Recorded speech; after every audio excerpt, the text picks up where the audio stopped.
Welcome to the second Libertarian Presidential Forum. So happy that you actually showed up for the second one. I don't know what kind of punishment you're trying to give yourself, but you did. So that's okay. Happy to have it. So if I could let you know, there are four people that we have with us today, and we'll grab all four of them if I could. First person that we have with us is the man himself, Michael Termott. Next to him is Chase Oliver. Under him is Joshua Rodriguez.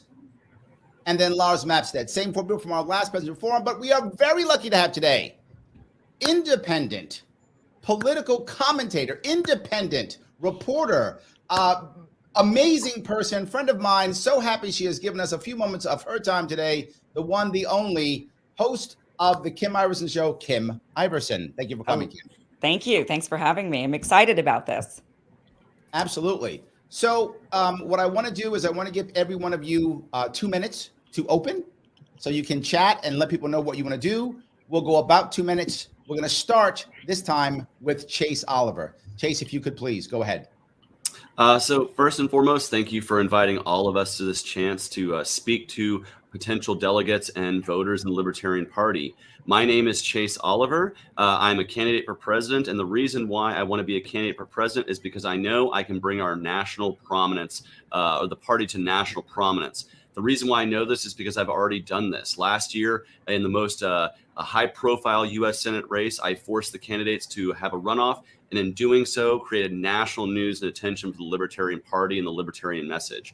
I plan to take that energy and enthusiasm that I ran for U.S. Senate and apply that to the other 49 states and D.C. as I speak the Libertarian message to people who have not yet heard the Libertarian message. I want to reach out in particular to Gen Z, the next generation of Libertarian voters, because they're going to be our largest voting bloc coming up. And it's time that we speak the message directly to them and to the issues that they care about, in particular issues like the affordability of education, healthcare, housing, and getting out from under the climate change crisis that so many young people care about, in addition to the plethora of libertarian issues that we can bring to national prominence. I want to bring the positive brand officer for this party. I want to create positive brand awareness. When people think libertarian, I want them to think overwhelmingly positive, empathic, and liberty-oriented thoughts.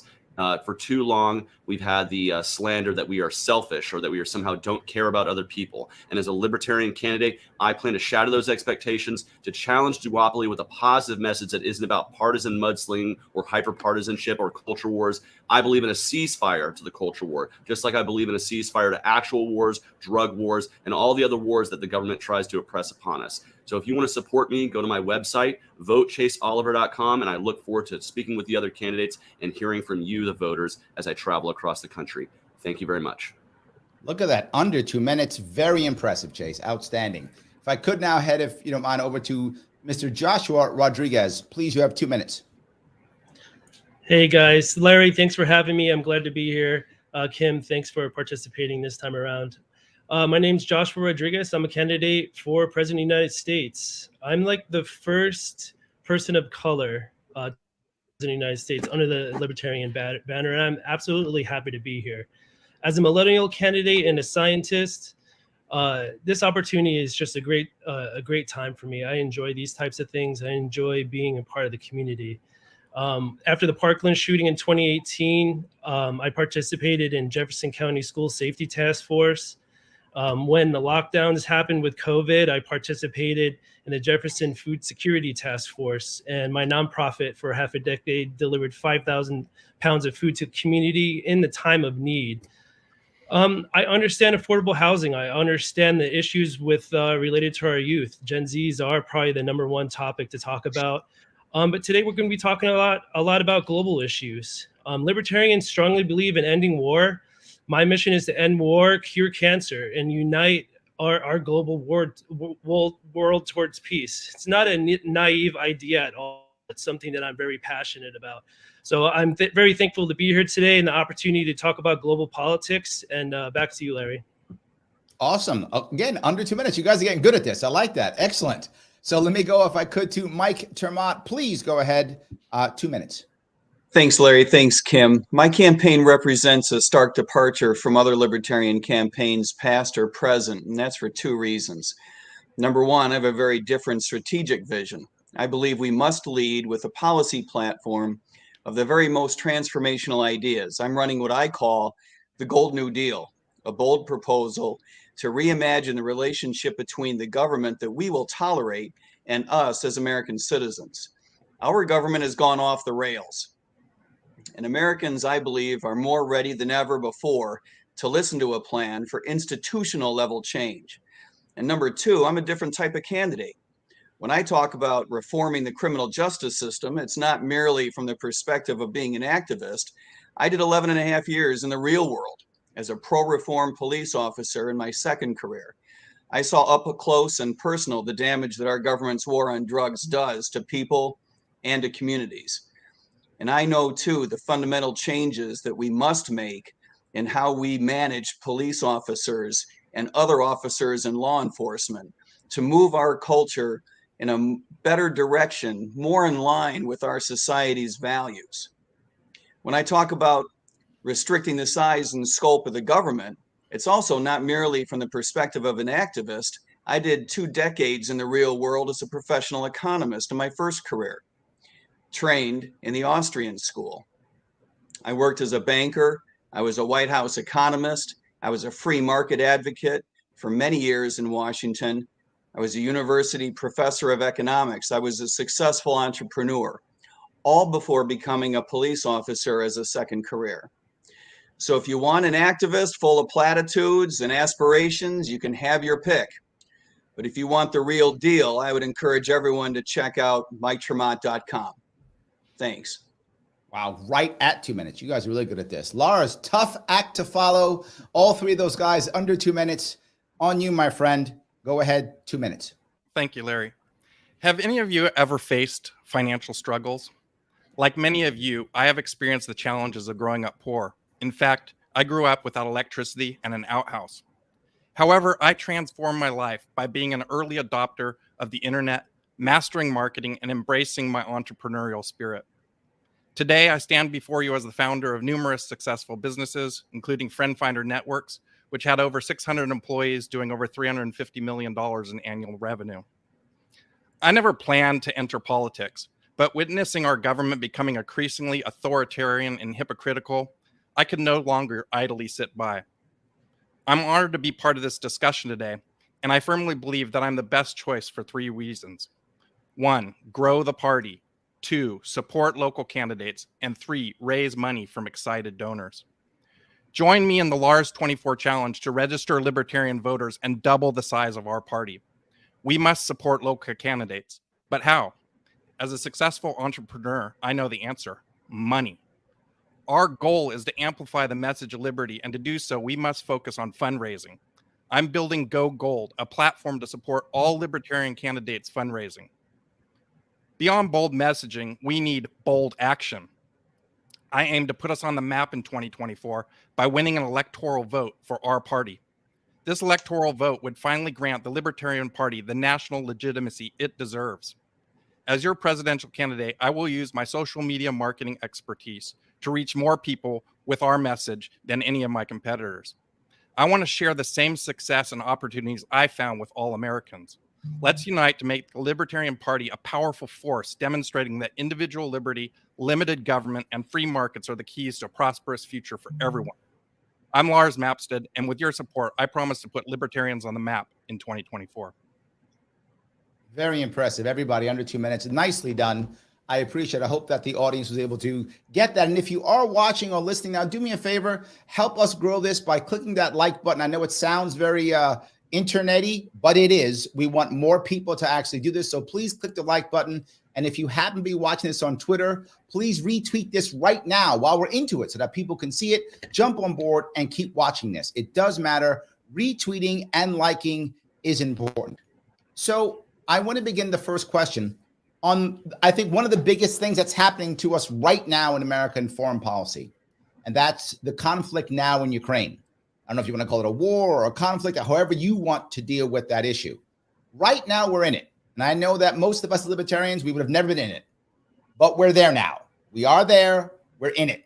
And in many cases, we're pretty deep in it. How would you, as president, right now, say, get us out of it? What would be the plan to get us out of Ukraine right now? And I'm going to start, if I could, with Joshua. Joshua, please, if you could take that question and start off with that one. Yeah, obviously libertarians, right? Especially myself, we want to end war, and that's the goal. We don't want to spend $1.5 trillion on any more military equipment or military ending. We want to bring our troops home. It's an interesting question because right now we're spending so much time and money and energy on another war. All it's causing is more people to enter into poverty, especially those folks at Ukraine. The one thing I would do immediately is just bring our any opportunity to bring our equipment home, all our funding, just get it back, just stop. Pretty much, we need to be like countries like in India, right, where we're a neutral country, where we're just basically uniting the world together. Right now, we're on the brink of war with Russia, and what's happening now is China is secretly backdooring us with countries like Saudi Arabia, right, with deals that were being worked out for in secret for the past 2 years.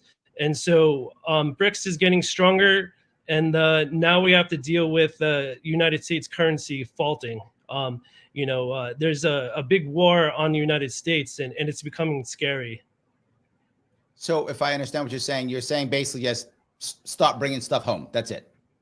Bring all of our equipment back home, all our lethal weapons, and stop the funding immediately. Okay. Anybody else want to jump on that one right now? I think that, Larry, if I may, Please. I think that Joshua's absolutely on the right track. You have to be a little bit careful about doing it because we're about to forfeit all kinds of credibility. We've made, in effect, we've made promises, and we're going to have to peel those back. But how you do it really, really matters. You've got to force these parties to the negotiating table. Look, the Ukrainians already know that we want out. They ought to also already know what now CNN and everybody else knows, thanks to the leaks, that our investments have not been paying off and are not likely to pay off in the long run. The Ukrainians should know that they need to get to the negotiating table. The trick is to get the Russians to the negotiating table because they think that they can wait this out. I think that they're probably wrong about that. I don't think it serves their interests, but it would serve our interest and the interest of the Europeans if we could remind them that they're going to have to reach a negotiated settlement, because if this continues to go on, we may be getting out, but the rest of the European partners may be of a mind to get in, and that's going to serve no one's interest. So we need to remind them that this needs to end and needs to end now. Okay. Chase or Lars, you want to take a piece of that? Yeah, I'll jump in right now. And when we talk about getting things to the negotiating table, we do have to remind that the easiest way for the tensions to ease in Ukraine right now is for Russia to cease their aggressive war in Ukraine. And we have to remind Russia that it's actually in their interest to do so. What they've done since invading Ukraine has actually emboldened Europe to actually have more people join NATO. If Putin's objective was to weaken NATO or weaken the resolve of European nations from joining NATO, he backfired when he invaded Ukraine. And I believe the only way to actually pull back NATO's influence and strengthen the region is for him to actually stop the invasion of Ukraine. You will never see NATO break up while Ukraine is being invaded because they now feel threatened. We've seen Finland joining. We see Sweden even looking to be joining shortly thereafter. If Putin did not want to have NATO on his border, well, he is doing a terrible job of this right now. But yes, we don't need to be supporting directly with arms. I don't believe, no matter the nobility or how you feel about the fight in Ukraine, taking money out of somebody's pocket and using it to fight wars overseas is unjust, particularly when we're not being directly threatened or attacked. Even in World War II, we did not get into World War II until we were directly attacked. Now, we were doing Lend-Lease operations and weapons of that nature. That's a whole different topic. But the fact is we didn't jump into World War II until there was a direct threat to us. We don't need to be directly jumping into this operation. And as we've seen with leaks, there are already special forces on the ground, and we need to be actually pushing back against that action and joining those in Congress right now who are saying we need to stop giving a blank check to Ukraine. I do believe in that. Okay. Now, I do believe that we do need to stand up against Putin's aggression, though. We have to call it what it is. It is an aggressive act of crossing borders. And that's my position on Ukraine. So, Lars, give us your take. Yeah. So this reminds me of Iraq War and weapons of mass destruction, right? That Okay. we were told all this stuff about how we had to go in there and take care of this problem, that it was a threat to world security. And I guess, when I think about our foreign conflicts, the American people don't have all the information. In fact, I think we have very little of the information. That there's a lot of stuff going on that we're just not privy to. So armchair quarterbacking what we would do without all the information is a little bit challenging, but we can have principles a bit of which we like to rely on. And for me, we don't need to be involved in foreign conflicts. We need to bring our military troops home, get out of foreign conflicts, stop projecting American imperialism across the globe. All it does is piss everybody off at us and makes us the enemy. We've tried our best to punish Russia with sanctions, and all we've done is drive them into the arms of China and Saudi Arabia and the BRICS countries, and we're causing a big problem, like Joshua said, with our currency, and our global reserve currency is under threat. If we lose global reserve currency, probably a 25% haircut in all the standard of living for Americans. And this is a very serious thing, and we should not take it lightly. I hate war. I hate the loss of life. I feel like if as president, what I would try to do is immediately start trying to work on some kind of agreement, some kind of come together and figure out what we can do to stop the killing and stop the aggression that's going on there. I don't feel like we've done a good job at reaching out and saying, hey, we want to broker some trade peace agreements, right? I feel like that hasn't really happened, and I feel like that we should do that and try It's to a valid point. End the killing. Anybody else want to touch this topic as we're on it for right now? It's clear that we're in a proxy war. Just to wrap it up, I think it needs to be said that we are at war today. As much as we all lament the fact that we got into this at all of us who said that this was going to lead to an actual war with actual American troops, with actual participation, we were right. We're at war now. It's not merely a proxy war in the sense that the president's been there. We have over 1,000 troops there today. We're spending over $100 billion. And by the way, we're manufacturing product for this war. We're not just sending stuff that's sitting out, behind the barracks. We are manufacturing stuff just in the same fashion as we would if we were in any other type of war. And we need to take that very seriously in terms of bringing it to a close. Excellent. Joshua, you had something you wanted to go ahead, please. Yeah. After the nomination, when I get the nomination for president under the Libertarian Party ticket, I want to go to Russia. I want to go to Iran. I want to go to China and broker peace between these countries, really solidify peace deals. It's just something that I feel is important and necessary, if possible, right? So Okay. Ahead, 2 points I'd like to just kind of add here to cap this Yep. off. First and foremost, I've been an anti-war activist my entire career. I just see American imperialism as the same as any other country's imperialism. We should impose imperialism. That doesn't require us to be giving money or weapons to anybody. It requires us to use our voice and our freedom of speech to speak out against imperialism wherever it exists. And I would also say that the only way to broker peace between nations is for those nations to do it. We can't just insist upon always being the peacemaker. We can't always force people to the table. When we do that, we get bad deals. Sometimes the two sides have to come together independent of us. And we shouldn't always insist upon being the world's police. And that involves diplomacy as well. Sometimes the countries have to talk it out themselves. Lars, you want to put a bow on this, or are you good? Yeah, no, I think we should just not be aggravating the situation by sending $100 billion of U.S. taxpayers' money over there, weapons. I talked to a guy in Alabama who he was part of the requisition thing and sending over our used goods to them. And he gave me the process of that. And that was quite interesting. But yeah, we just need to not be sending our money over there. We've got enough problems and mounting ballooning debt at home. And $100 billion would go a long way to helping solve some of our issues at home. Kim, do you want to do a follow-up on this, or do you want to start your own question? Please feel free. Well, I want to piggyback on this topic of foreign policy, but I want to pivot towards China. We've got a lot of hawks in Washington right now who would love nothing more but to also pick a fight with China, as right now we are seemingly in a proxy war with Russia and potentially marching ourselves into one with China. And in fact, some of the hawks in Washington have mentioned that if China makes any sort of aggressive move toward Taiwan, that the United States would militarily defend Taiwan. My question to you is, and we'll start with, I would like to start with Chase actually on this one. You can, or did you start off last time? Should we start with somebody else? No, Joshua started last time. Chase is fine. Okay, so Chase, Yeah, happy to so we'll start. start with Chase on this one. There's a lot of rhetoric about China. There's on both sides of the aisle. You've got on the left coming from that side saying that China is abusive, has genocidal, is committing an act of genocide or cultural genocide against the Uyghurs, committing human rights abuses. On the right, you've got those saying that China is aggressive, is potentially going to be taking Taiwan, and that we need to be defending Taiwan.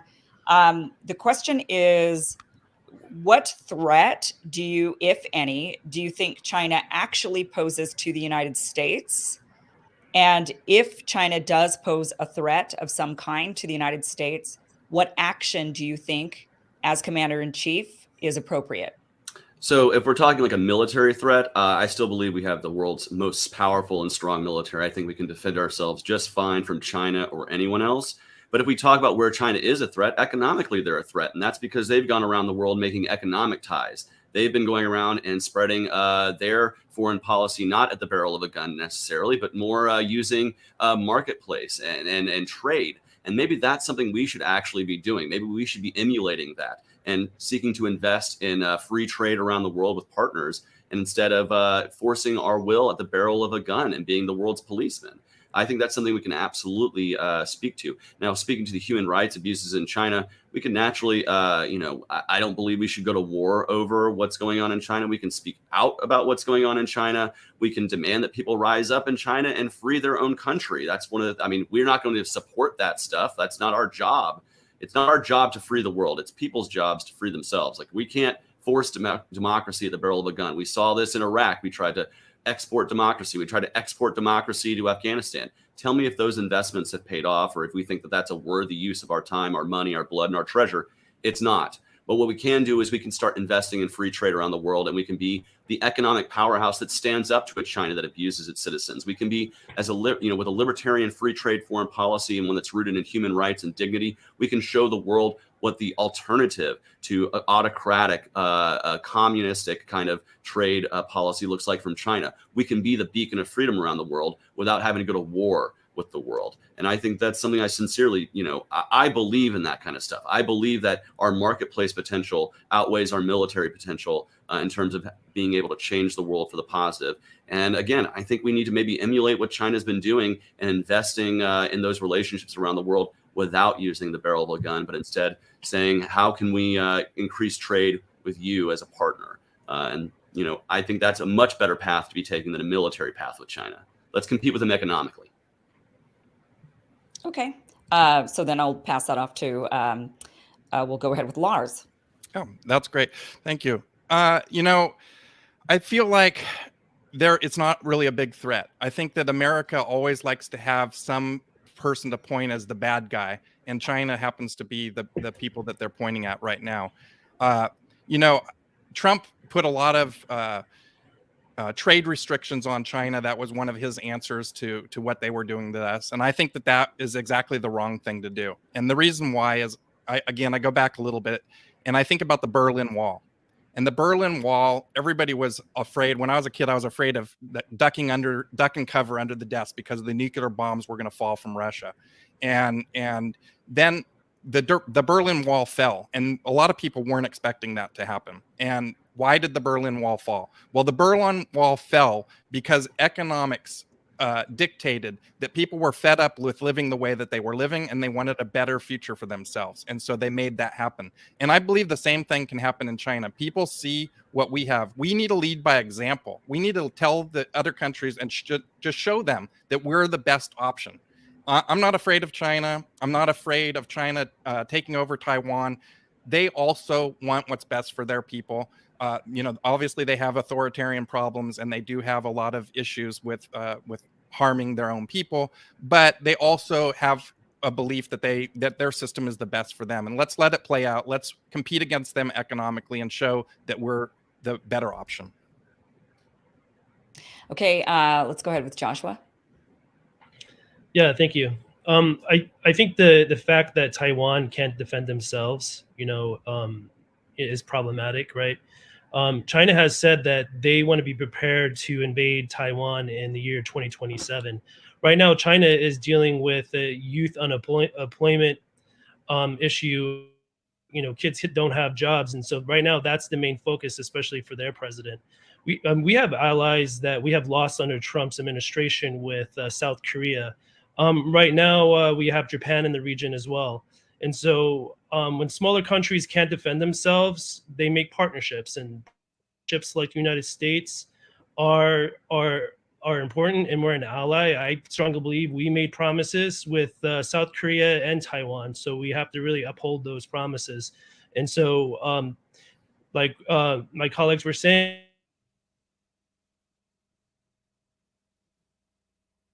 Did we lose him? If we start Okay, there he's where coming we can back. be global traders, but if we can deregulate our trade and all the regulations associated with it, we become a bigger trade powerhouse, and companies want to do business with us.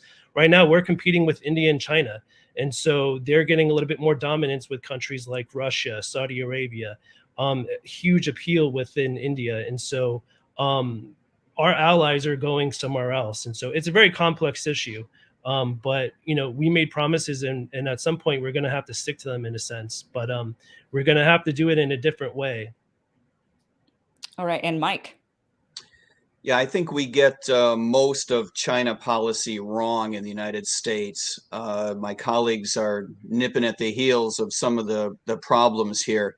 I think there's three big categories in which we get these things wrong. Number one, viewing China as a military threat is absolutely incorrect. They're not about to invade us.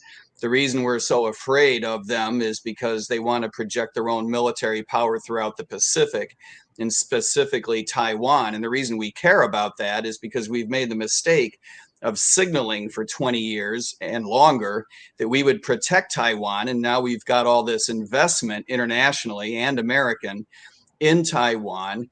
And now we rely on a number of Taiwanese companies for chips, and we feel like we're half into this, and now we need to protect them from being run over by China. If we had just stuck to our knitting starting 2 and 3 decades ago, we wouldn't feel so trapped into this silly notion that we need to be in a mutual protection alliance with Taiwan. It's just insane.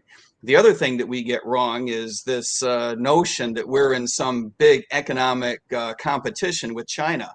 It's absolutely not true. The Chinese are after our intellectual property. That's a problem. It's a civil rights issue in the United States. We need to protect our citizens. And by the way, Chinese foreign nationals that are here, we need to protect them too. And we need to get into all the technological issues around that. But this idea that China is going to project power throughout the world because of their economy, I think is dead wrong. We now know that China is not even going to overtake us in terms of the size of their economy, much less the discretionary resources it would take to mount a military machine that would threaten us in any way, even in the Pacific. They are not going to reach our standard of living in a way that would give them discretionary funds to project sanctions or to form some type of economic alliance that is going to, ruin our day by boxing us out. These things are just not going to happen. They have made horrific investments around the world in terms of their Belt and Road Initiative. They are all about 20th century technology. If I had to bet on an economy, as much as I'm pissed at the federal government of the United States, I would bet on us. They are doing everything wrong that you would want to have done in terms of developing an economy, from suppressing individual rights and creativity to reaching bad deals abroad, to picking winners and losers. And by the way, doing a bad job of it. Even if you believed in socialism, you wouldn't want to bet on this government because they're just objectively speaking, not good at it. Like I say, the third thing that we get wrong is believing that we have an interest in preventing them from showing muscle in any of these regards. The big threat to starting a war in the Pacific is coming from the United States, particularly today, sending submarines into an area where, it may be that that's where World War III begins. But we need to recalibrate our military projection to avoid these kinds of things. So I believe that our interests are wrong, and I believe our assessment of China is wrong, both militarily and economically. Can I just dig in a little bit more on this and have you guys answer something? China, so it's just kind of going off of what some of you have mentioned about China being an economic threat. One thing that has been raising a lot of alarm and eyebrows is that China has been increasingly able to buy up American resources and infrastructure. We have a country that is largely for sale to the highest bidder. And oftentimes that highest bidder is a foreign country or a foreign national. And when they come into this country and they're able to buy up acres upon acres upon acres of farmland or other sorts of influential industries, they are then able to buy influence into the American political system. They're able to have that power because they own large sectors of certain industries. So there is maybe a threat from China of actually domestically. So even if you just erase completely the foreign interventionism that the United States might be thinking about when it comes to Taiwan, and if you just focus here on the United States, China or any other country really could gain increasing influence over the United States' political system by buying up these industries. Do you think that, now I know this is a libertarian forum, so I'm really curious about your answers on this. Should there be any sort of mechanism that controls the ability for foreign nationals, for foreign nations to buy up resources, American resources, taking those opportunities away from Americans, even if they are the highest bidder, because of the potential influence they could have over our political system? What are your thoughts on that? And we'll just go in reverse order. So Mike, if you want to start with that one. No. So just free market, let them come and buy everything. Yes, free market, let them come and buy anything that they want to buy. I think that two things need to be said. Number one, I'm not sure that the way that our federal government works today is worth, fretting over protecting. I mean, what we're actually saying is our system works so well that we don't want the Chinese to come over here and ruin it for us. I think I'd be up for a little bit of chaos.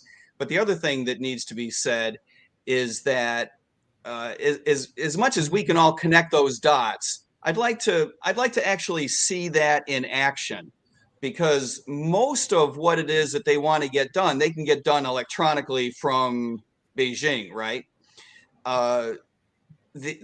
Yes, they can enhance their political influence by being here.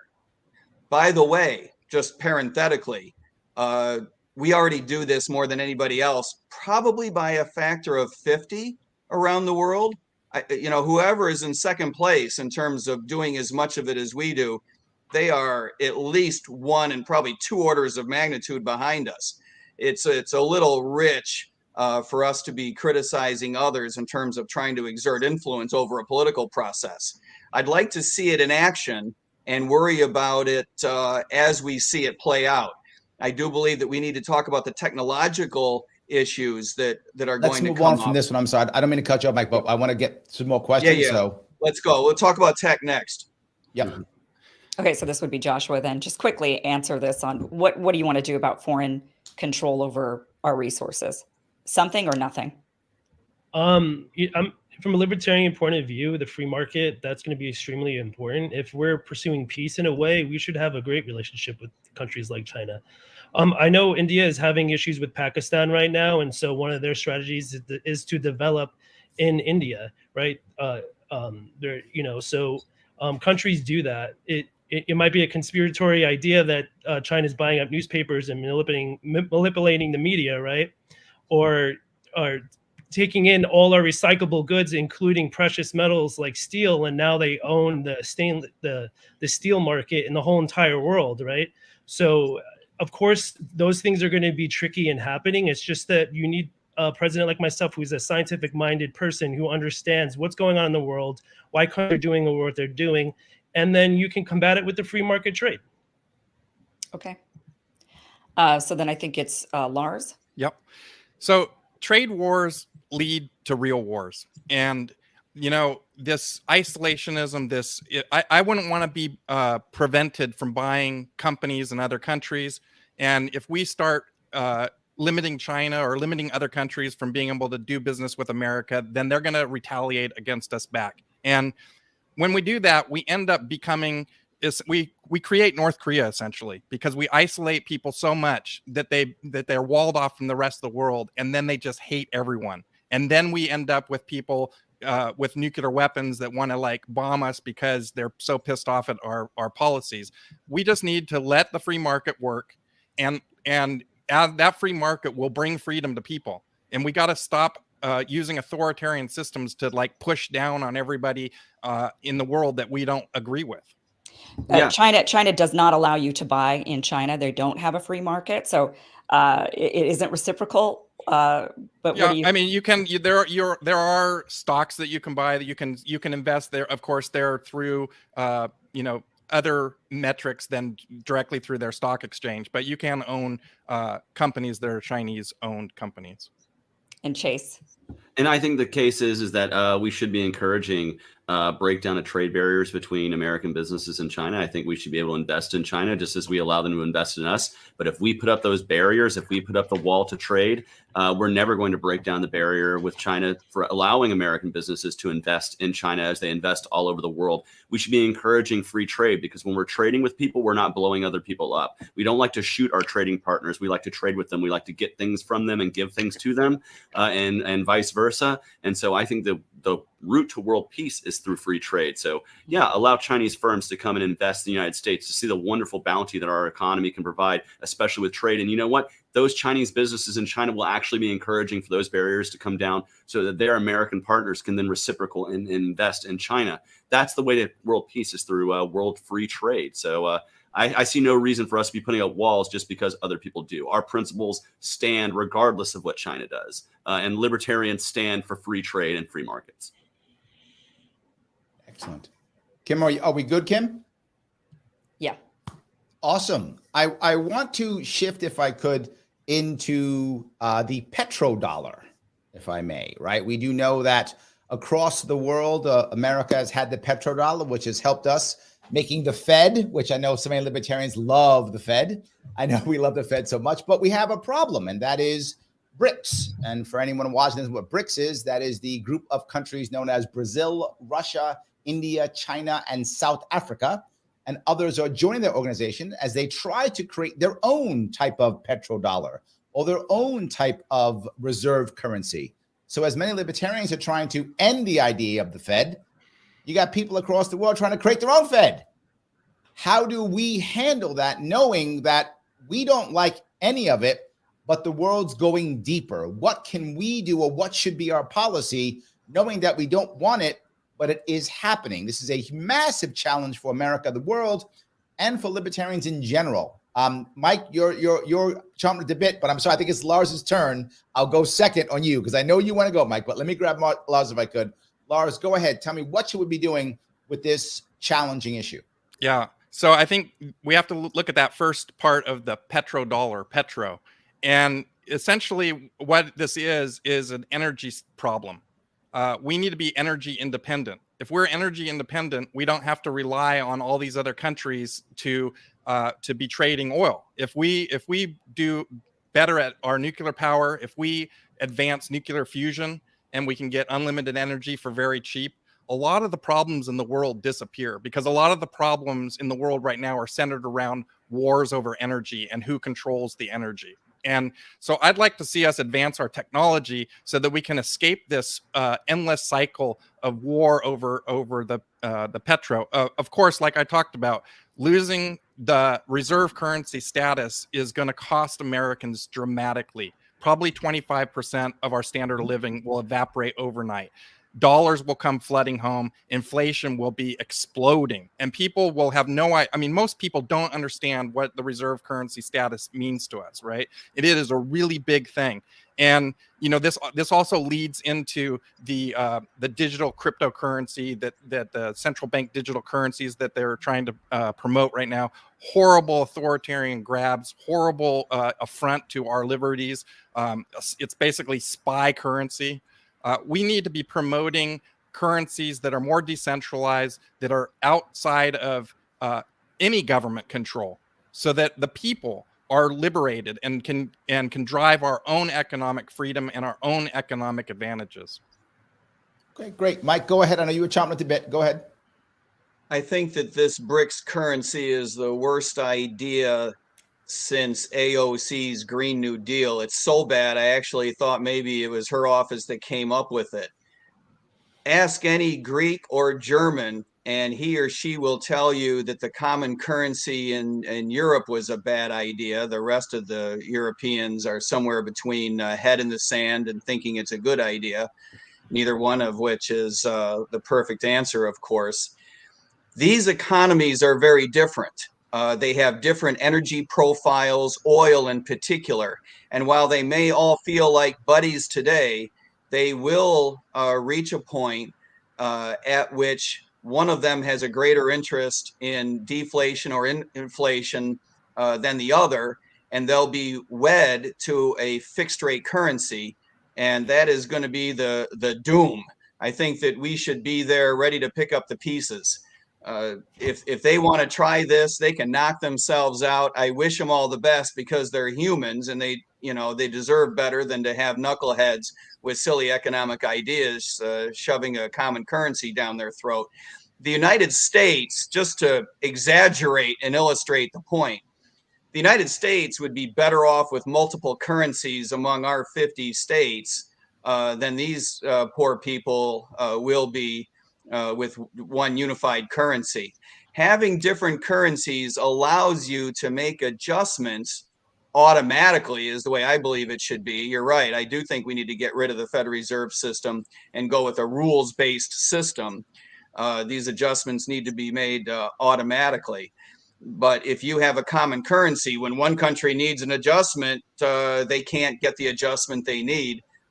Someone is going to get screwed. Lars is right. We don't want to give up our reserve currency status. It's worth a tremendous amount of money relative to our overall economy.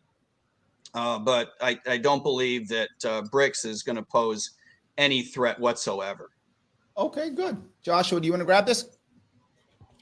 Yeah, it's almost like a scary thing because all you have to do to destabilize the country is just counterfeit their cash money, right? And so now that you go to the singular dollar, it's just kind of scary, like how all these countries are going to be commingling with money and tracking data all over the world in a different way. If we can just decentralize data and encrypt it, especially our money dollar bills, it would be quite important in my opinion. But China right now is consuming a lot of oil, right? Their GDP is increasing by 6% when the average is 2%. India as well. And so if you start thinking of countries like Russia and Saudi Arabia teaming up, it's really starting to leave the United States out dry. And so it's a scary thought that countries are going to be doing business in a big way outside of the United States, when the United States has been just a big player in the global economic world these days, that we can actually get a little bit smaller every time. The Europeans have their currency is doing fairly well, and so at times it seems like they're going to dominate the dollar bill. I'm not very hopeful in what's going on with BRICS, but we'll have to wait and see what the end result will be. Go ahead, Chase. Yeah, so I would just quickly kind of echo some of the sentiments of my colleagues here, and the fact that I don't believe BRICS is going to truly be an economic threat to us, because ultimately I think it's going to be a bad system for them to work under, and it's going to lead to more instability and less economic prosperity for those nations.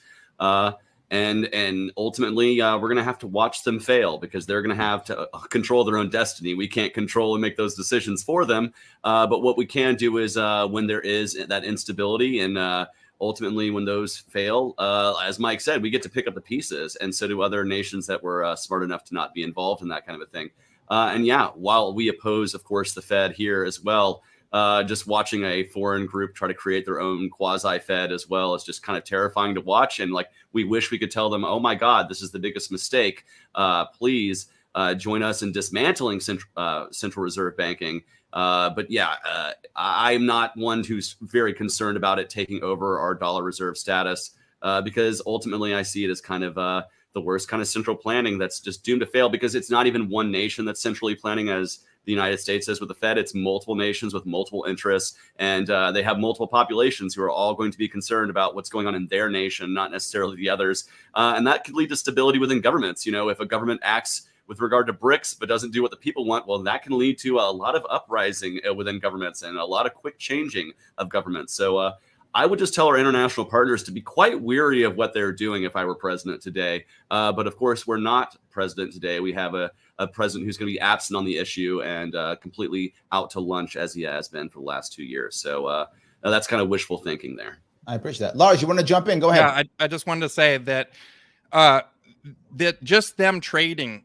in oil is a big problem. Okay, because the way that it works right now is if a foreign country wants to buy oil, they have to have dollars, which means they had to buy dollars, right? If they no longer have to buy those dollars and hold those dollars, then that money comes back to us. So this, even if it's not successful in them creating a single currency, which I'm not even sure they're really trying to do. I think they're just trying to trade oil and dollars. And just that alone is a real big problem for the United States.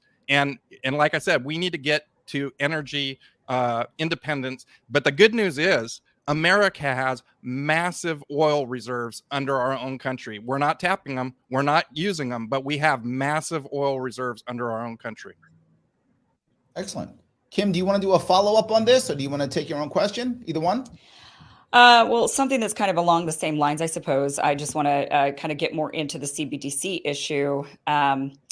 The one thing that we've noticed lately is that some of the smaller banks, some of the community banks are potentially going to be going under. There was a run on the banks. People are starting to become really frightened, and they're pulling their cash out of these smaller banks that may or may not get a bailout, and they're going to the too big to fail banks. They're moving their accounts to Chase. They're moving their accounts to Citibank. They're moving their accounts. One of the banks recently that has even been trending has been First Republic Bank. We're seeing this bank is trending because they're on the brink. Now, one of the options is to bail them out, right? And to save these small community banks. The other option is to let them fail. If you let them fail, then again, those accounts will run off to the larger banks. What we know about the Federal Reserve is that the Federal Reserve of New York is actually in control of the Fed. That is what we know from them revealing a little bit about themselves, is that it is predominantly owned by JP Morgan Chase and by Citibank, making, and by the way, Jamie Dimon was very integral in the creation of Citibank, making Jamie Dimon really one of the most powerful people in the world, quite frankly, and really in control of US currency. The CBDC is something that the Fed really wants to roll out. They've been talking about this for a period of time. And the only way they're really going to be able to do it is if the small community banks go under. That is what they need. Hold on 1 second, Kim. Yes. I just want to be sure. Anyone in the audience, can you please define for them CBDC? Central bank digital currency. So this is the Federal Reserve wanting to create a digital version of the dollar. And you would bank essentially directly with the Federal Reserve. And so one of the appeals— Thank you. Just want to make sure the audience got that. That's all. Yeah, one of the appeals of this is that then the federal, you would be with the Federal Reserve and they can bail themselves out because they're the money making, they print all the money. So so you would never have a run on, you'd never lose your account balances. You would never have that issue of needing to figure out what you're going to do if you have more than $250,000 in a bank account. So what they need in order to roll this out is they need a consolidation of all the smaller banks into the bigger banks. They need this in order to control it. So knowing this, knowing that the CBDC is like you said, a spy currency. They would control us. They would be able to cut off our finances if they didn't like what you stood for. They don't like your politics. They don't like the protests that you've organized. Whatever it might be, they could claim that you're a terrorist. They could claim that you're a criminal of some kind, and they could cut off your currency. Knowing this, and knowing that the small banks are at risk because the Fed wants them to be at risk, what would you do about these small banks? Would you save them by bailing them out, or would you let them collapse, marching us closer to a CBDC? Essentially, which is worse in your mind, a bailout of a small bank, or Federal Reserve, the Federal Reserve control over our finances and a spy currency? So we'll go in reverse order again. Chase, we'll start with you. So I don't think it's necessarily an either or proposition, but I would say, we need to reject CBDCs, obviously, not just for the economic issues, but for the privacy issues. One of the great things about cash is that you can exchange it without a government agent knowing every single time you do that. And I like that about cash. I like that about, being able to trade gold and other things as well. CBDC sounds like something out of a dystopian novel because it is something out of a dystopian novel. It's not something that we want to be supporting. But in regards to banks and bailouts, we have a free market for a reason. If banks are overextending themselves and causing themselves to fail, well, that's an issue with the bank and the leadership of a bank. And that goes for large banks too. The biggest mistake we ever made is in 2008 was bailing out the giant firms that were failing. We should have allowed them to fail, break up into smaller pieces so that we could have a real economic reset from what we were seeing up until 2008. And then we had this giant bailout that we're still kind of suffering from the effects of. And I don't think we should do that for community banks either. I don't think we should do it for the large banks. Bailing out requires us to basically use taxpayer money to basically fix mistakes that are made by banks, fix their screw ups. I don't like doing that. And the biggest thing is it's like taking alcohol out of the hands of a drunk, right? Like, yeah, it hurts at first, right? It hurts for the first few days as they detox, but eventually the body heals and gets healthier. I believe Milton Friedman said something similar to that effect. And so we need to not be continuing to feed booze into the financial system. We need to cut them off from the bottle. And if they fail, they will fail. They'll break up into smaller pieces, and new firms and new businesses will arise out of that. That's how markets work. And we don't need to fear letting businesses fail because they are needing to fail sometimes. Sometimes it is essential for a business to fail, and that includes a bank from time to time. All right, Mike. Well, I think Chase is right. The bailouts in 2008 were a huge problem. An even bigger problem was the government intervention into financial markets, banking in particular, and even more specifically through Fannie Mae and Freddie Mac into the housing markets leading up to 2008, which is, of course, what caused the bubble, the overextension, the crash, and the ensuing Great Recession. And in similar fashion, we need to avoid too much government intervention today. That means that we need to allow banks to fail. I don't think that we're in a serious risk right now of so much bank failure that it's going to tip us into a recession. I think we've got a recession coming anyway, but I don't think it's going to be led by bank failures. Nor do I think, by the way, whether we bail out big or small banks or not is going to be the turning point issue for central bank digital currencies. The Fed is pushing this come hell or high water, whether a certain number of banks fall apart or not. I don't think that they need the excuse of giving people a way to have a direct account with the Fed. Indeed, that won't be the first way that they roll this out. They're going to roll it out to institutional investors, to banks first. It'll be wholesale long before it goes retail. We need to head that off pronto. It is a huge problem, not only because it is a spy currency, as someone said. I love that phrase, by the way, but also because it would undermine the competition for the types of currencies that we want to take hold in the United States using blockchain technology, whether that's Bitcoin or one of the others. We are within a few years of reaching an inflection point at which our economy is going to see a real burst of activity in terms of smart contracting. And we want digital currencies that are independent of the Federal Reserve System ready to rock and roll when that happens. And I'm afraid that the Fed getting into it would undermine the competition for that to work as well as it could. Sorry, I meant to go in reverse order, and so I skipped you, Joshua. So you go ahead. Oh, no problem. Thank you. Yeah, I'm a big person that a person that just loves technology in general. It's interesting in digital currency, but in my opinion, a lot of these things just need to be encrypted email, encrypted everything, right? And so government spying, them choosing whether or not you're doing something inappropriate with your money. I mean, if they're trying to look for money laundering, under the libertarian rule, we would end the war on drugs, and so that's not going to even be a really big issue, right? Because it's totally legalized, right? So in a way, it becomes almost frustrating, and so I'm obviously generally opposed to it. The federal government obviously shouldn't be meddling in people's lives in any way, especially when it comes to currency at this level.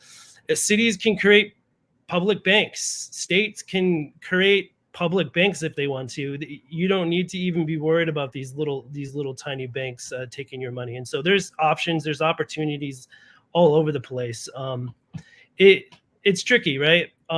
People love technology. You go to Starbucks, you download money on your app, and you just buy Starbucks. Now Starbucks has $20 billion in the bank from everyone storing their money into it, and now they can capitalize on that, spending it however they want and investing it for you. And so it's a weird world in a way, how digital currency is changing the way we operate in our daily lives. And Lars. Thank you. Thanks. I'm pretty sure, Kim, you called out the Fed, which was pretty awesome. So I appreciate that straight away. Digital currency is coming, and I don't think that anybody here is going to be able to stop it, unfortunately. I think it's a pretty much a set and done thing already. The Fed, they recently announced a thing called Fed Now, which is essentially a way for the banks to transact in digital currency between themselves, and it's the precursor to the central bank digital currency. This is just this is like one of the worst things that's going to happen to us for freedom and an authoritarian grab. It can be combined with your social credit score, and if you don't do something right, you can be deprived of your ability to buy things. If you need medication and they decide you've had too much medication, or they don't like that you have that medication, you can be deprived of that. Everything is going to be tracked. They want this because it allows them to tax everything. And not only are they going to, this would basically replace the tax system, because the Federal Reserve would have all of the knowledge of every transaction that happened, and they could just basically take the tax out at the time of transaction, everything. And so this is just a horrible, horrible thing. I mean, 95% of all transactions are already digital. Very few people use cash, but I want to have the freedom and option of the anonymity of cash when it suits my purposes, or when I choose to do transactions in that way. Now, to the bank issue, no, we should not be bailing out banks with taxpayer dollars. Hell no. Why would we do that? That's not the free market. That creates moral hazard. That creates all kinds of problems, as we've seen from the 2008 fiasco. It's just, no, we don't need that. What's going to happen is, if you notice that Apple just launched this last week a new way for you to store your money with them digitally, and they're paying 4.5% interest or something like that. And essentially, the digital banks are on the rise. So let's let these old failed banks die and die on the vine if they're not capable of surviving, and let's let new technology take their place that's better and more advantageous to us. And finally, on First Republic Bank, every bank has to pay a fee into the Federal Deposit Insurance Corporation. That's how the Federal Deposit Insurance Corporation gets their money. They get paid fees by the banks. And so right now, the First Republic Bank is going to all the other banks and saying, hey, if you loan us a couple $2 billion, it's going to be a lot cheaper than all the money that you're going to have to pay into the FDIC later on. And so they already got bailed out once by these big banks, and they're attempting to right now. And it's dicey over the next couple of days whether that bank survives or not, but absolutely not. Absolutely, I do not like CBD, central bank digital currency. I believe that we need decentralized currency that is freer, and it's free from government oppression and free from government spying. And that's my position on that. Okay, thank you. There we go. So guys, I want to, if you are watching or listening, you're liking what you're hearing, do us a favor, please click that like button right now. I know it sounds odd, but I want you to do it. Let other people see this. If you're watching this on Twitter, please retweet it right now so people can keep seeing this. This is great stuff. And by the way, we're the only ones asking real questions and giving real answers. The only ones. You can't find this anyplace else except right here. This is the only place you get real questions and the only place you get real answers, just here. So thank you everybody for going through this. I am going to now ask each of you an individual question, just for you. Sadly, it's from people who have either tweeted me directly or super chatted here now, or who have come out and asked the question. So this is for only one of you each. Some of them are not so nice. So to be warning, some of you are not so nice. One of them is kind of cheesy, but that's okay. I'm going to ask them anyway to each one of you, and I'm going to go in order that I can see you here. This is I'm actually going to start the same way I said before. I'm going to start, if I could. Let me make sure I have this one here. I have two of them already teed up, and then two of them that came to me earlier. This one is for, if I can begin, I will begin with Chase. Chase, a question directly for you. Yep. It says in May of 2022, at the close of the Libertarian National Convention, you said on Twitter you want nothing to do with the party. What has changed? Well, I didn't say that. Actually, in the close of 2022, like many libertarians, I maybe had a disagreement with who was elected to leadership. And I think if you are a libertarian and your disqualifier is that you've ever had a problem with the leadership of the party, it's going to be very hard for us to ever find a nominee because we are libertarians. I would agree with you on that one. Bunch. But I will say this. I believe the comment was referring to when I was running for Senate, and I saw that the National Party shared something that I found to be very, very unconscionable to my voters in Georgia. And I said, you can choose to market this or you can choose to market me. I can't allow for both right now. I think that that's a natural thing to say as a candidate, to say that, if you're going to be saying this, I don't want to be associated necessarily right now. That doesn't mean I don't love this party. I love the Libertarian Party. I came to this party because they're the only party that defends my right to be my authentic self in peace and free from government oppression. I believe the Libertarian Party is the best vehicle for electoral success in that matter. I believe that we need to have a party that represents each and everybody across the libertarian spectrum. We need to have a candidate who does that. And part of the reason why I'm running is because I want to create positive brand awareness for our party. I want to professionalize our messaging, professionalize our operations, so we can get more libertarians into the tent, so we can get more libertarians elected, and so we can have more libertarian wins. I love the Libertarian Party. I can have disagreements with who may be on a committee or in leadership, but I believe that's the right of every libertarian to be able to redress those who represent us in the party. And I am not, as a libertarian candidate for president, seeking to get involved in internal party strife. I want to represent us across the board. I don't want to seek to be one caucus or one wing of the party's candidate. I think that's a failure because it leaves too much good operations and good activists laying on the table. We need to have all of us on board to fight for a libertarian future, to fight for a libertarian message. And that's what I'm going to do as our candidate. So I'm happy that the question was asked because I love the Libertarian Party. I love the libertarian philosophy and I love the libertarian message. And I want to help make sure that each and every voter across this country knows, as your nominee for president, that the libertarian message is one of positivity, empathy, and a good thing. And that's where I stand with the party. Thank you. Love it. Thank you for the answer. Josh, you have been, people have been talking about an issue that you had some incident with law enforcement recently. Can you please address that incident for the people who are listening and watching? Yeah. So you could think of like Trump Trump and his issues with law enforcement, right? That is something that has always been a frustrating part, is when you enter politics, you are going to get combated with lawsuits. Everything you can imagine is going to happen to you. And so for me to stand here right now, still campaigning, it means that I care about the work that I'm doing with the community. That's pretty much all I could say right now, but politics is free. And so I encourage people to look me up on my website and investigate the issue, and you decide what's right and wrong, and then you can judge at the voting box. Just to be clear, Josh, so you're not answering because you are concerned about answering for a legal issue, or you're choosing to not specifically address it? I'm okay either way. I just want to be clear on that. I don't want to empower the issue more than what it is. You know, those sorts of things are going to happen in politics. Politics is dirty.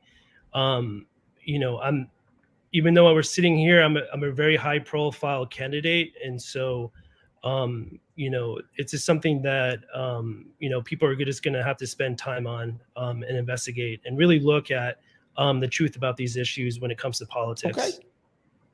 Okay. Thank you for answering the question. Mike, yours you've heard before 1,000 times. I'm sorry, but I got to ask it again. Mike, you're a cop. That's the way they say it. How can you run as a libertarian when you're a cop? Well, I'm a big believer in public service, and being a police officer is public service that is dedicated to protecting everybody's rights. For the most part, people look at it in terms of protecting your rights from crime, but police officers are there to protect you in every other way too, as first responders. We spend a lot of time on our campaign talking about police reform, reforming the criminal justice system. I believe that these are some of the most important issues to Americans all over our nation, not just inside the Libertarian Party. And I don't believe, I don't think I've said this 1,000 times, Larry, but I'm going to go out on a limb here. I don't think anyone in the Libertarian Party is talking about criminal justice reform and reform of the way that we manage police officers at a level of detail at which I am. I've got detailed plans. I know how to do it. And therefore, I speak with a lot more credibility.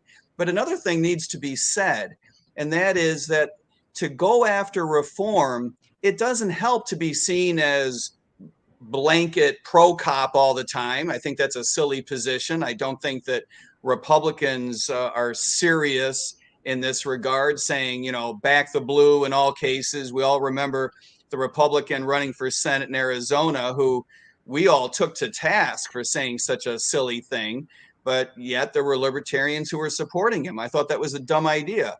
And similarly, on the other side, when we say defund the police, like a lot of Democrats used to, they're running away from that position now.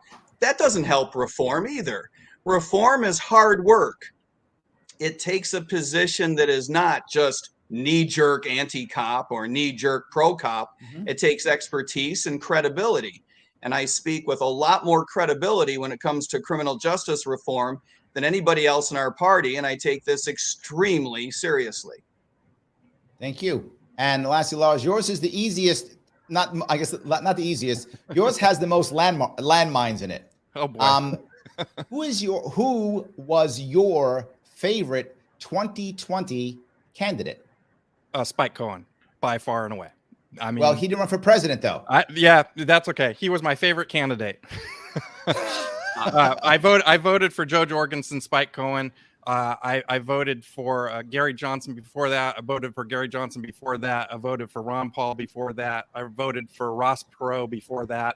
I didn't know that I was even a libertarian until Gary Johnson ran, and I was on Facebook and I took a quiz and it said you're a libertarian, and I was like, I have no idea what that is, even though I had already voted for Ron Paul as a libertarian.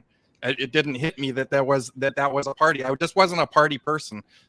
And Gary Johnson was my first candidate that I ever donated money to. And so, you know, I'm all in for libertarians. I'm a lifetime member of both the national and my state of California.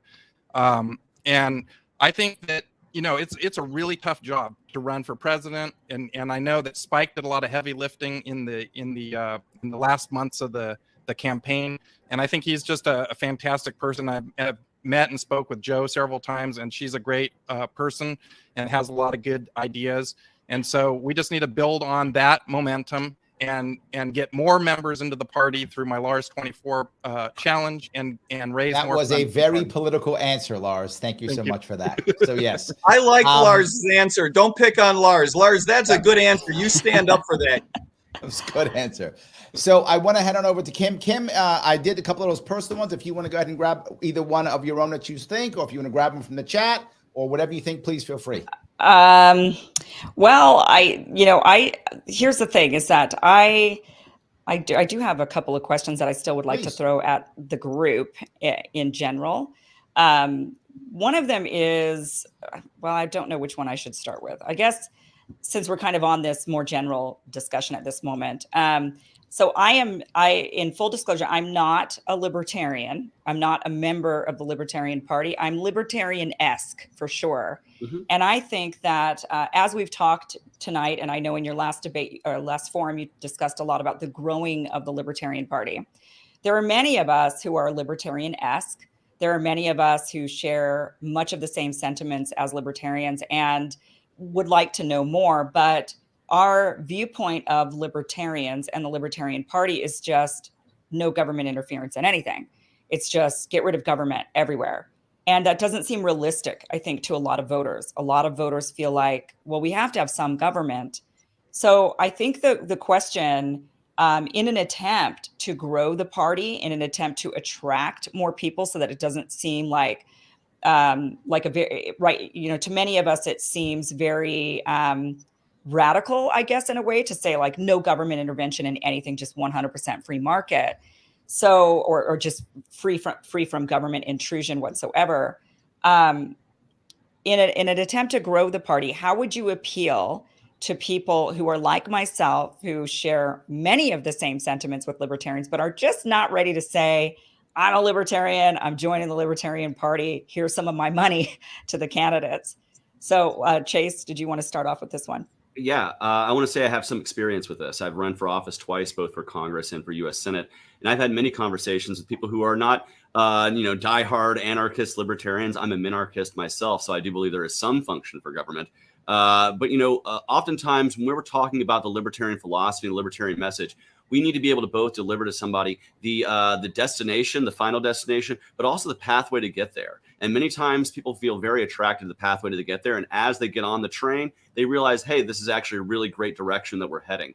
And so we can't be afraid to talk about transitioning ourselves away from things in order to have more freedom. I talk with this about education in particular. I would like to have no government involvement in education at all, but I definitely think it's better that if we are going to be using taxpayer funds, that it, say, funds students and not systems, because it creates a marketplace for education. And it's a great transition away from the public school model that we see. I think we can do this with a lot of different topics. We can not have to run away from our principles and what the final destination of liberty is without saying, here's the step A, B, and C to get there, and to find the transition path to get there. Because, tyranny and statism and authoritarianism was not built in a day, and we won't get to libertarianism in a day either. We want to fight for a world set free in our lifetime. Now, I think that's an attainable goal in our lifetime, but I think the thing that it's just going to happen overnight is unrealistic, and we have to be realistic with our expectations about what we can do potentially as president. We're going to be working with a Congress that will be made up mostly of Democrats and Republicans. Hopefully a few libertarians get elected in 2024 as well.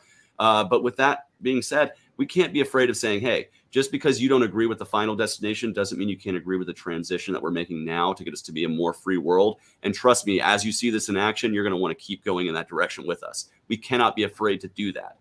That's part of being a great libertarian messenger. And again, I've been the libertarian in the room many times when it comes to forums and debates. I've actually gotten to debate a sitting senator live face-to-face and talk to the duopoly about liberty face-to-face and give that to voters all across the state of Georgia. I want to do that same thing for voters across the country. Let's give them a path to liberty. And once they're on the path, they're going to love it and they're going to keep following us. Okay. Lars. Yeah. So one of the things that I've learned running for president of the United States is that when people talk about politics, they talk about their ideal and they argue their ideal.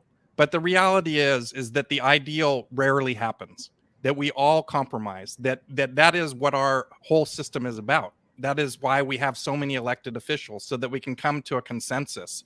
And you'll hear libertarians talk about bold messaging. Bold messaging is our ideal. That's where we'd like to get to. That's our North Star, right? But I always think about, too, if I'm out at sea in a rowboat and I don't just pray that I get to the shore, I got to row the ship to the shore. I got to actually do activities to get there.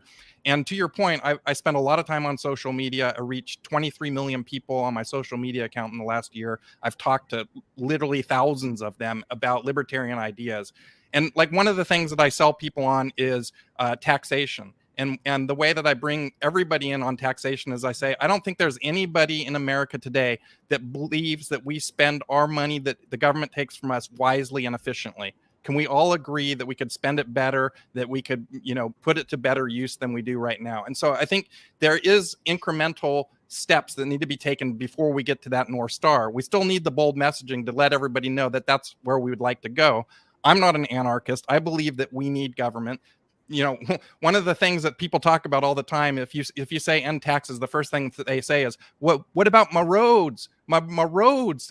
And the last thing that libertarians are going to take away is your roads. There's so much low-hanging fruit of stuff that the government is wasting money on that won't be for 20 iterations of libertarianism before we get to taking away your roads.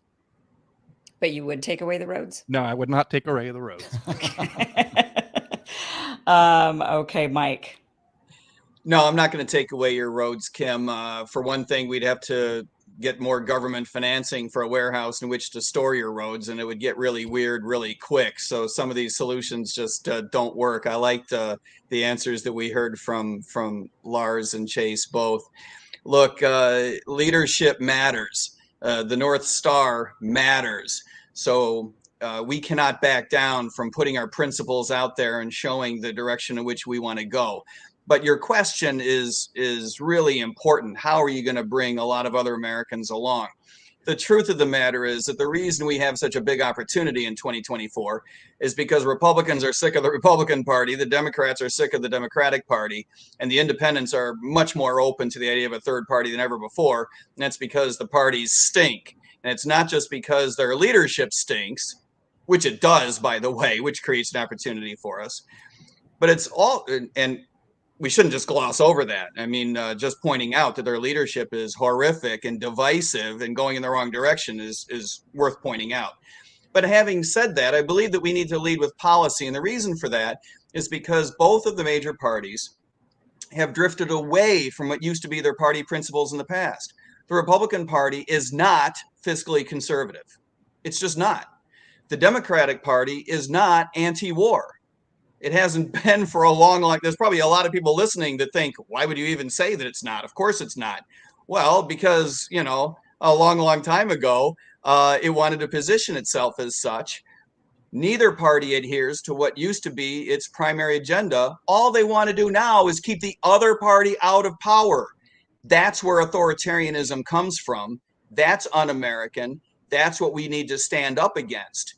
So we need to point out that we're the party that people want to listen to because we are anti-war. People are much more ready to hear that message than ever before. They're not going to hear it from anybody else.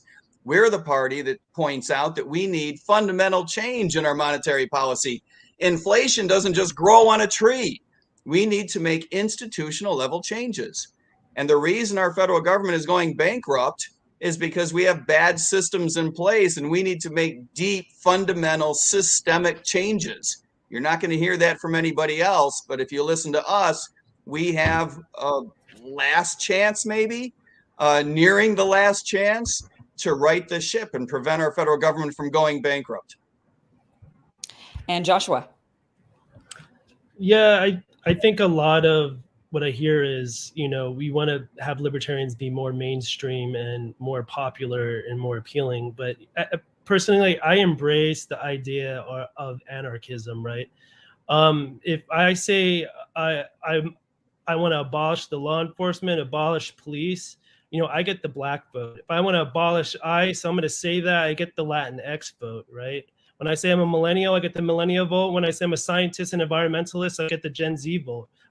Those are very important things when it comes to the ideas of being a libertarian and really preaching the idea of libertarian.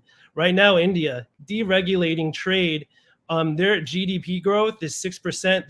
They're trying to get 8%. They're on track to beat China in global trade. And so if we're going to do that as a government, right, say we're going to deregulate the federal government and those sorts of things, that is a huge benefit for our country and our businesses. And so I'm going to embrace those ideas as much as possible and just be true to myself as a candidate as well. Okay. Kim, you good? I do have one more question that I think is extremely important that I can All right, throw so in. let me grab one that submitted and then I'll head back to you. Is that okay? Yeah, perfect. This one, guys, is again global. This one is about climate change. Climate change is the talk everywhere. Climate change is a big issue in international conversations. And for libertarians, it's often seen either as an awkward or maybe a weak issue for us to talk about. How would you address the issue as you're running when you're asked that question? I'll start if I could. Let me start with Lars. Okay. Well, I think that my answer is a little bit based on what I talked about earlier with nuclear technology, getting energy out of the system. I'm sorry, I totally blanked on the. Can you repeat the question? 100%. Let me ask the question again. The climate change is a big deal.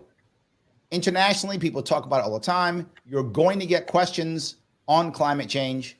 How do we as libertarians, which is, it's often weak for us, right? They're awkward for us to answer that question. How do we answer that question? I'll let you think for a second. Let me head on over to Joshua. Josh, you want to take that one? Sure. Globally, people are going to talk about what Lars started talking about with nuclear power. I'm generally opposed to nuclear power. In my hometown, the government was operating a plant that was building, nuclear warheads, and we had a plant fire, and then all this, plutonium radiation went to Denver. They said it would never happen again. It happened again. Oak Ridge National Laboratory had a fire just a couple of months ago.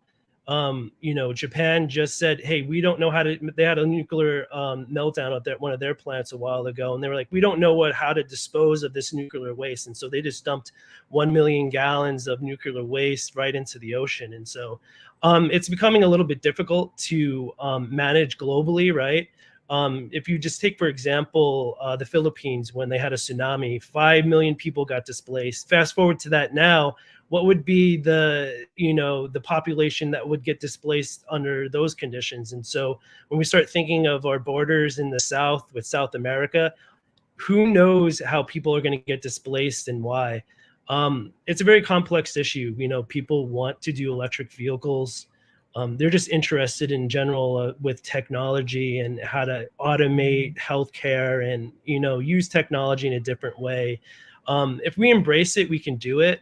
But you just kind of have to think about it. It's a very complex issue. Okay. Chase, you want to grab this one? Yeah, so climate change is a huge issue, in particular to Gen Z voters, right? They want to make sure that the planet they're going to live on as they age isn't, dying, right? Or isn't being overly polluted. And they are concerned about green technology and about a cleaner future. And really what we need to do is get government out of the way of that. We need to stop subsidizing energy altogether, whether it be carbon-based or non-carbon-based. We need to let the market start innovating.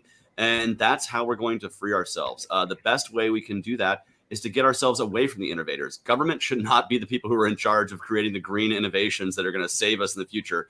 Government's really not going to do a great job at that. Who's going to do that is those who are interested in creating money out of doing that, who find a marketplace for it.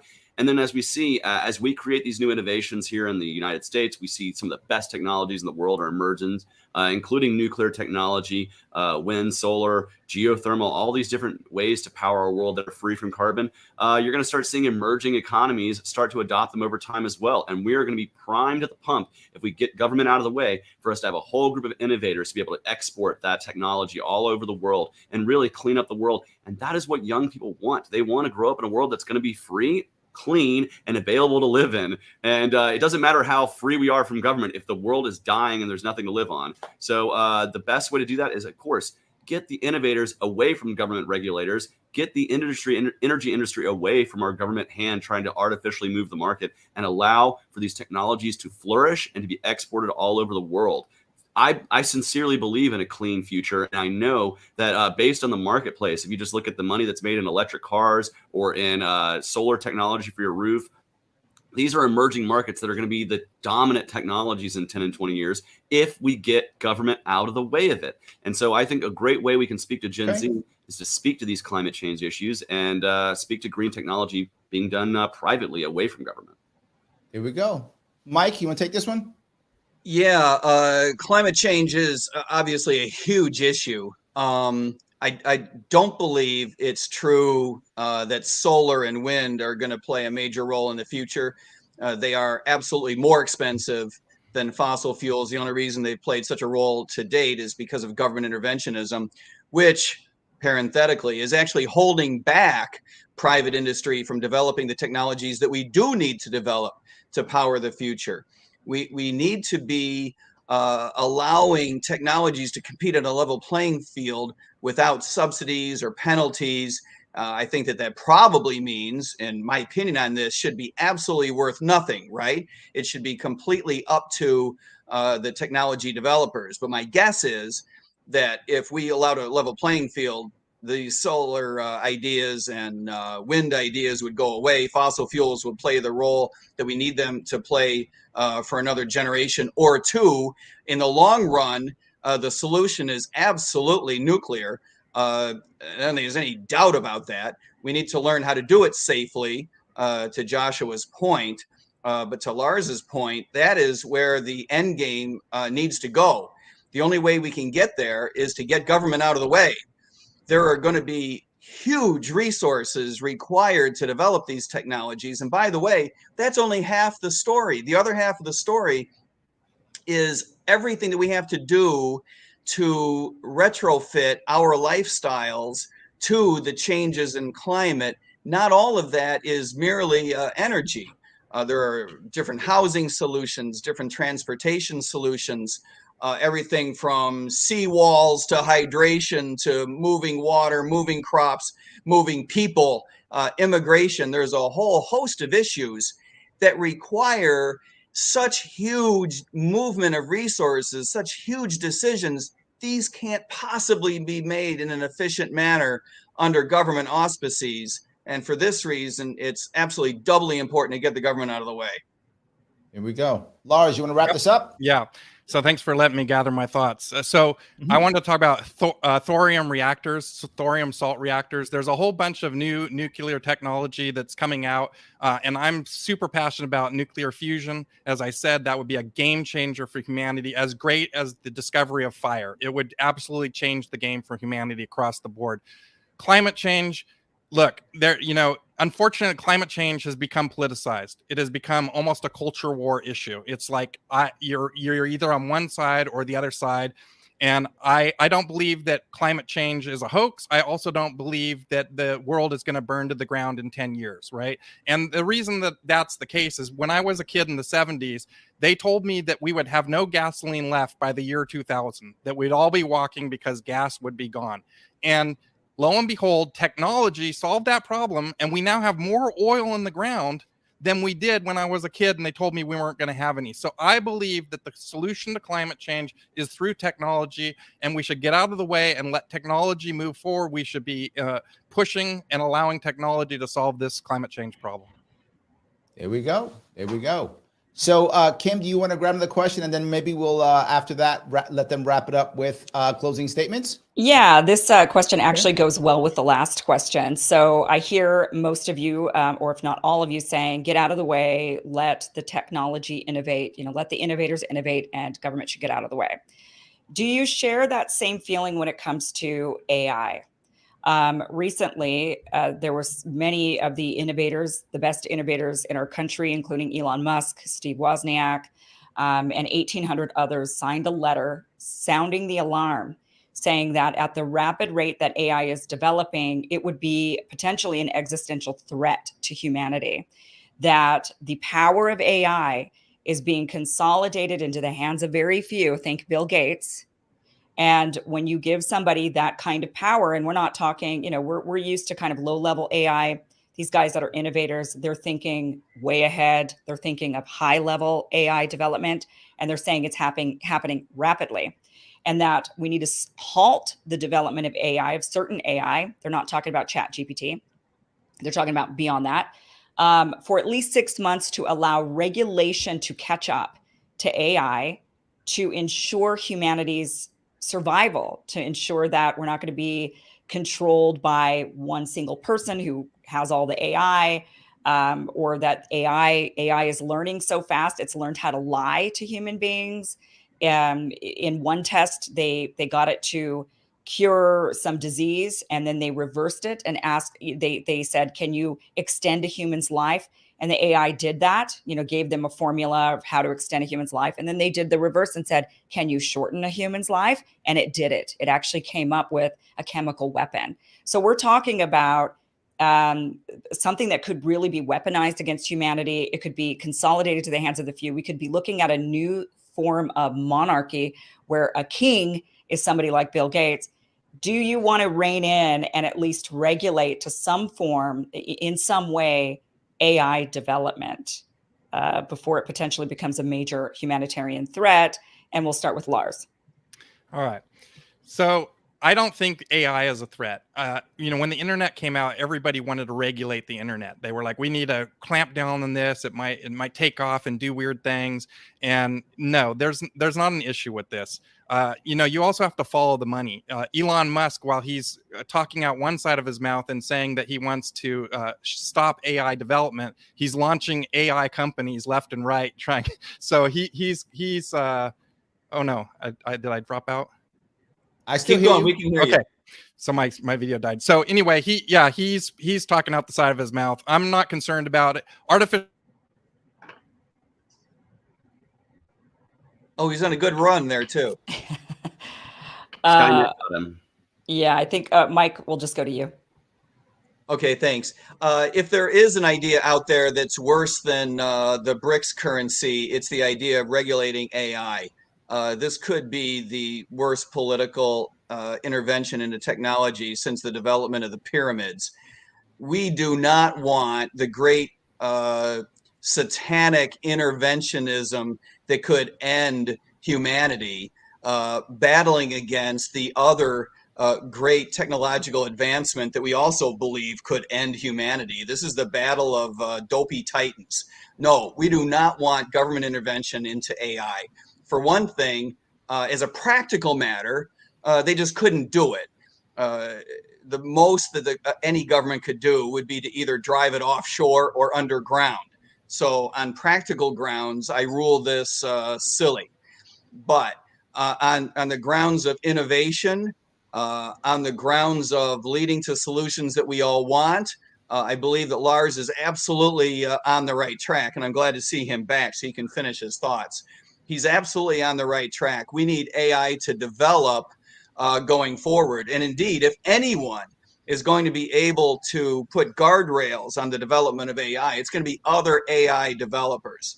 AI has enormous potential for good spread throughout humanity. It is going to change the world.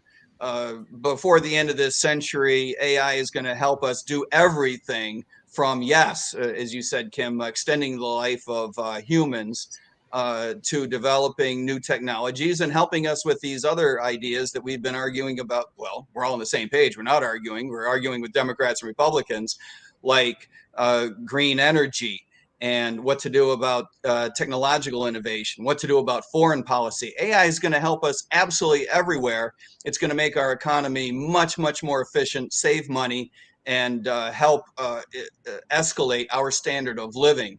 The nations that one thing, Mike. Yeah, the nations. Sorry, I'm using Lars's time too.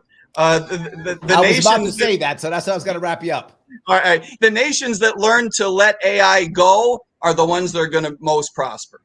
Okay, Lars, go ahead and finish up. For Lars. Yeah. So All right. AI came for Lars and knocked him out. Yeah, absolutely.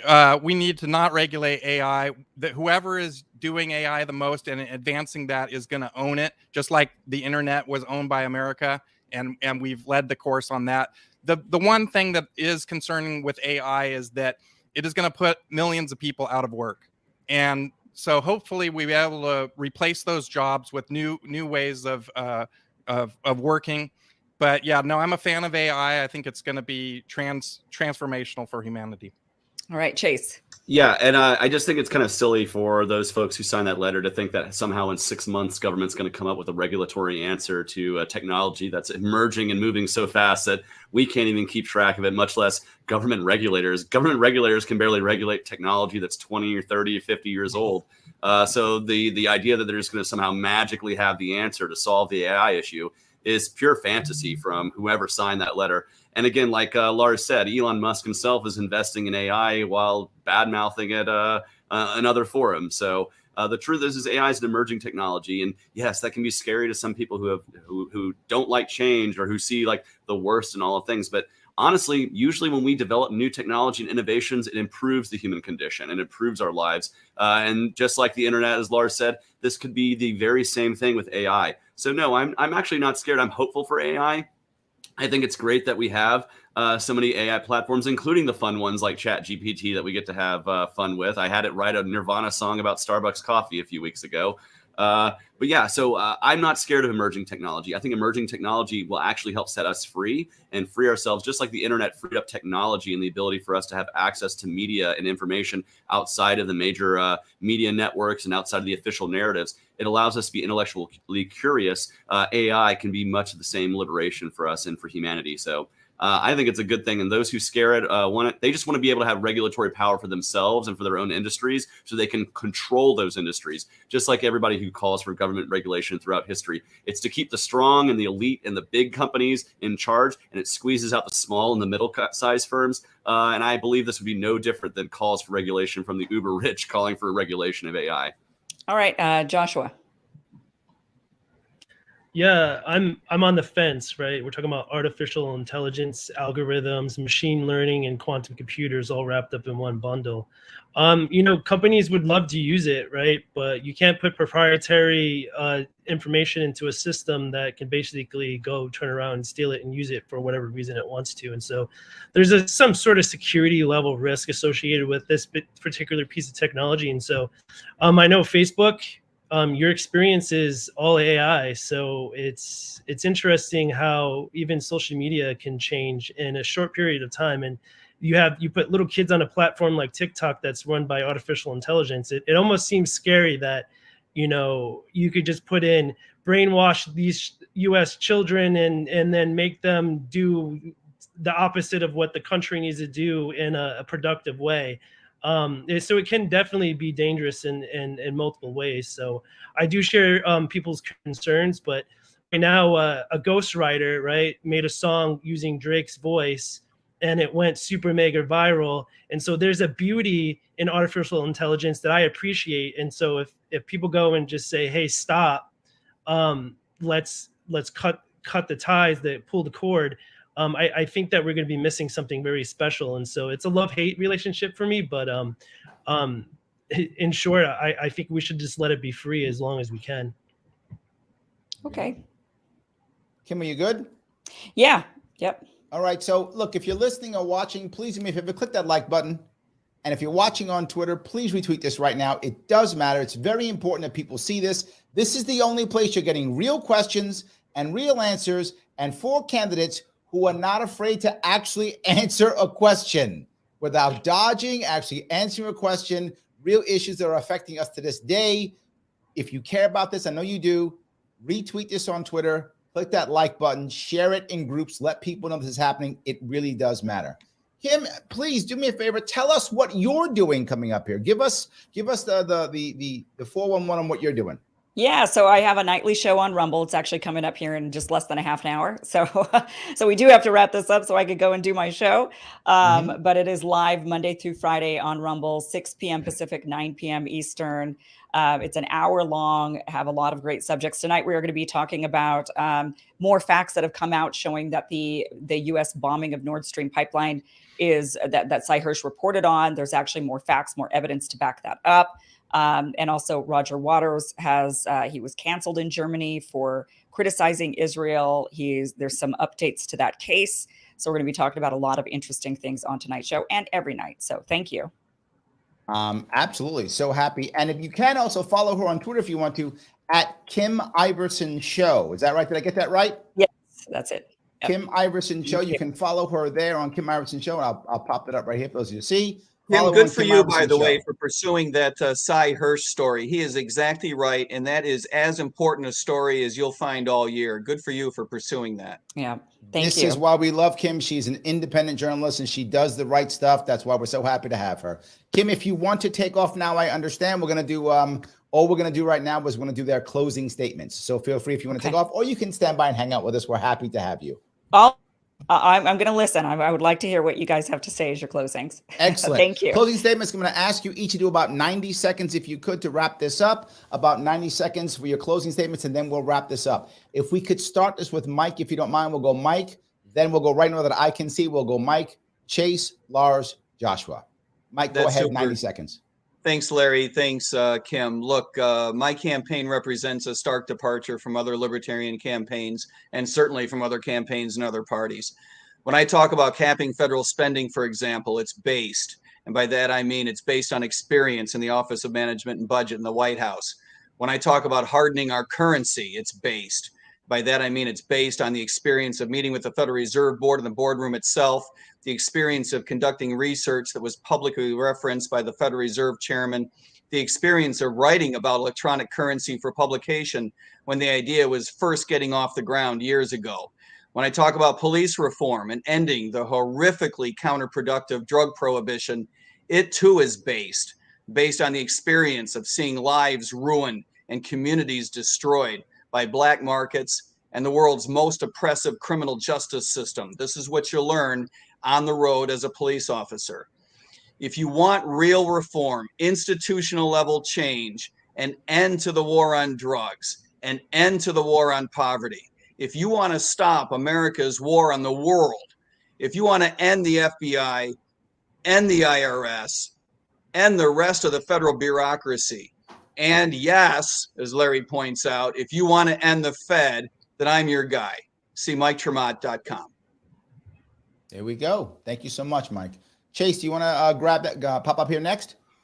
So thank you for hosting this forum. It's great for us to have a chance to speak these issues. My name is Chase Oliver. Go to my website, votechaseoliver.com. Why am I running for president? Because I believe that we can make a national splash in 2024, and I know that we can challenge the duopoly face to face. I know I can be a candidate to do that because I've already done that. I've already brought our party to national prominence in my 2022 Senate race, and I know I can bring that energy and enthusiasm to 2024 as we speak to a whole new generation of libertarians and Gen Z. I am somebody who's committed to the idea that we are all born free to be ourselves, free from force, free from aggression, and that's a message that's empathic, positive, uplifting, and something that we need to speak to the American people loud and clear in 2024. We have a unique opportunity because of the amount of people who have left the two-party system, who are declaring themselves as independent, and it's up to us to have an inspirational message of liberty going forward in 2024. I want to end the drug war. I want to end the war wars. I started out my career or my service as an activist opposing the war in Iraq, and I want to oppose the American military footprint all over the world. I want to oppose drug wars. I want to oppose the war on being able to start your own small business. I want to oppose the war on you being able to decide your own life and your own destiny, because that's what the libertarian message is. It's a beautiful message. It's a message that's positive and uplifting, and I want to bring it to each and every voter. And I want to do that with energy and enthusiasm like we haven't seen. And I want to just depart from the old leadership that we see from the two-party systems. We see 70 and 80-year-olds that have been controlling our government for the last 40 years. And I think it's time that the new generation rise up, and that those who are making decisions in government are those who are going to have to live with the decisions that are being made today by government. And that means we cannot rely on the same old things from the two-party system. And I want to be something that brings a new message to a new generation of voters. And if you want to join me, go to votechaseoliver.com. Join the team, become a donor, and say hello as I travel all over the country to speak to voters just like yourself. And I hope to be our party's nominee so that we can bring that liberty message forward into the next election. Thank you. Excellent. Lars, you're up. You ready to go? Yep. Yesterday, Biden announced his re-election campaign. And with that, there's a real possibility that we will be stuck with the same lousy choices we had in the last election. Many Americans are fed up with these choices. They feel like they have no other option. We libertarians must present a credible alternative to the duopoly candidates. This is a great opportunity for us, and we must not waste it. I have watched my friends suffer under the Buddha government. Most of my friends are regular folks who are suffering under high inflation. It's harder and harder to make ends meet. Like many Americans, the country itself is living paycheck to paycheck, buried under a mountain of debt. I'm sick of watching Americans be rolled over by a coercive government juggernaut. I want a country where people can find success like I did. That's why I'm running for president as a libertarian. From the beginning of this campaign, I've worked hard reaching people that no one in the Libertarian Party has before. I've delivered common sense libertarian solutions to 23 million people on social media, and I'm not stopping there. I've activated the Lars 24 Challenge that will help double the size of our party. over the next year. I'm building the Go Gold platform to support party fundraising for our candidates. And more importantly than that, I've put together a plan for libertarians to win an electoral vote. Winning an electoral vote means no one can say libertarians aren't serious. It means we could even have a chance at being the deciding factor in our election. If you're ready for bold action, not just bold messaging, support me, Lars Mapstead. I'll put libertarians on the map. If you're fired up as I am and want to make the Libertarian Party a force to be reckoned with, I ask you to join me at lars24.com. There we go, Lars. Awesome. Last spot. Bring us home, Joshua. I just want to say to the folks out there and thank you in advance for any donations and any contact information for volunteering. You know, I have a passion for politics. I have a passion for people. In 2018, I ran for mayor. In 2020, I ran for United States Senate. It's because I care. Our communities have issues: youth gun violence, teen suicide. Our young people are faced with housing crisis. Right now, it's a huge issue.